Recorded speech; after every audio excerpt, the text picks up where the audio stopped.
Donald Trump won by a landslide in Iowa, a monumental boost, of course, for his bid to return to the White House. Nikki Haley finished a narrow third behind Ron DeSantis, but she still said this. I can safely say tonight, Iowa made this Republican primary a two-person race. Well, as the primaries move on to New Hampshire, I'm joined by the esteemed governor of New Hampshire, Chris Sununu, the only current governor or senator so far to publicly endorse Nikki Haley. Well, Governor, great to see you.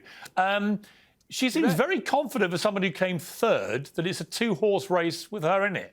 Why is your preferred candidate so confident?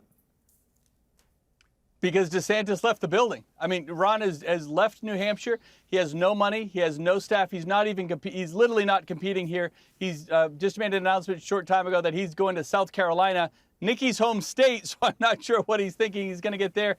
No, this is a two-person race. This is Trump versus Haley. All the polls say so. It's still, I mean, there's, some polls had her tied and everything, but there's still a lot of work to do. No one thought Trump could even be challenged to be defeated in one of these early states. Nikki's actually doing it, and I think that's why there's a lot of momentum. So, no, it's clearly a two-person race, and as much as Ron might not say it publicly, I think they see the writing on the wall as well. If you're right, and certainly New Hampshire and South Carolina look like potentially much stronger areas for Nikki Haley than Ron DeSantis, what is the path for Nikki Haley to try and stop the Trump train, which has clearly got off to a rattlingly good start? Sure. So let's start with the Trump voter, right? So right now, if you poll Trump voters, and the number one reason why folks are getting behind Trump, the most common answer given is, well, he's going to win anyway, right? So I guess we'll just vote for him. You have that 35% core Trump voter, of course, but a lot of folks are just kind of going with him because they assume it's presumptive. It's the fait accompli. It's not. And as soon as I think you shatter that opportunity that Trump has kind of taken advantage of, that it's just my party and I'm running away with it. Everyone starts looking at this as a two-person race. You go into a place like Super Tuesday as a two-person race. Trump would, in some of those states, he's not even holding 50%. Well, last time I checked, in a two-person race, if you can't get 50%, you lose. So that's why Trump is attacking Nikki. He's spending all the money. Is it not in Nikki Haley's interest for Ron DeSantis to stay in as long as possible? And I'll explain what I think that may be the case, is that Vivek Ramaswamy has pulled out. Most of his votes will probably go now to Trump because he's backed him. If Ron DeSantis was to pull out, then you've got to assume that a large number of his would also move to Trump. So how does that help Nikki Haley if Ron DeSantis pulls out? Tactically, is it not better if he just limps on for a bit? Yeah, no, look, folks are always trying to judge where voters will go. In the case of Vivek, I think you're absolutely right. Most of those will probably become Trump voters because Vivek is crazy. He's a conspiracy theorist, crazy guy. Most of the Chris Christie voters are very anti-Trump, so most of them are going to galvanize around the candidate most likely to defeat Trump, so that's going to be Nikki Haley. In the case of Ron, it's a little, I don't know what it would be, so I'm not going to presume where his voters would go. The big thing that we're focusing on here in New Hampshire, and I think ultimately will have to happen in South Carolina, is getting out the vote. Right, where Iowa fell really flat, what Trump get, like 56,000 votes?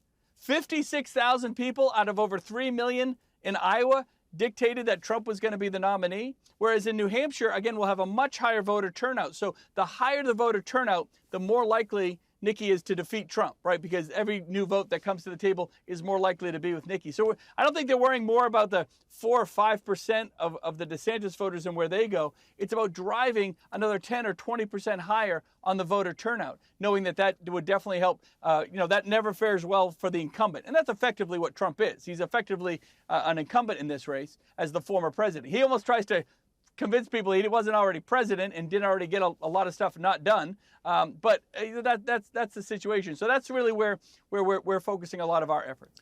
I met Nikki Haley for the first time actually in this building. We were both on Hannity last time I was in New York a couple of months ago.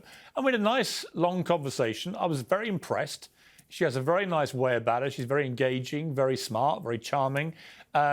She hasn't given me an interview yet, so maybe you could put a good word in for me after this, Governor. I'd appreciate it. But we'll move on from that terrible snub so far. But I was impressed by her. But a lot of people on the Republican side, who are not necessarily her biggest fans, say that she's too liberal. She's not a proper conservative, not a real Republican. You know her very well. What do you say to those people? Too liberal. She was the Tea Party conservative candidate when she became governor of South Carolina in 2010 and then again in 2014. So no, she's as conservative as they come, and that's, I mean, her credentials as being fiscally conservative, much more fiscally conservative than Trump. Trump's a disaster when it comes to fiscal conservatism. Individual liberties, which we pride a lot here in New Hampshire, right? That the individual comes first, not big government solutions, which Trump tries to do out of D.C. That doesn't fare too well with conservatives in the live free or die state, to be sure. Decentralizing the Department of Education. So again, states, localities, individuals, parents have more control over what's happening in the classroom. Trump didn't do any of that, right? So she brings these amazing conservative credentials, and the best one is she gets stuff done, right? Regardless of where you are on policy, she gets stuff done. She has a record of doing it, balancing budgets, all that sort of thing, bringing health care reform. I was promised health care reform from Donald Trump. We didn't get it, right? She takes these challenges on and she actually solves things. So at the end of the day, that's what conservatives want. They want government that actually moves forward, decentralizes, and again, lets the individual come first. As you head towards New Hampshire, is she going to take the gloves off now and start pounding Trump? Because it seems to me the only way anybody is going to actually take Trump down is to start pounding him properly. And there's obviously lots of ammunition you could go for, but rather like every other candidate, it looks like Nikki Haley has held off doing this because she's worried about aggravating his very loyal supporters. No, so a couple things there. So let's look at the Chris Christie. Chris Christie threw everything and the kitchen sink at Donald Trump and never got past 13%. So to say that we're just going to hit Trump harder and that will work, Chris tried it. It was an interesting strategy. One state strategy clearly did not work. And it again, you kind of hit a cap there. Nikki doesn't overthink it. She is who she is. She'll call Trump out on January 6th and on election denial and all this stuff. But good candidates talk about what they're bringing to the table, not just what the other guy isn't and what the other guy hasn't done, right? Leave it to surrogates like us to complain about Trump.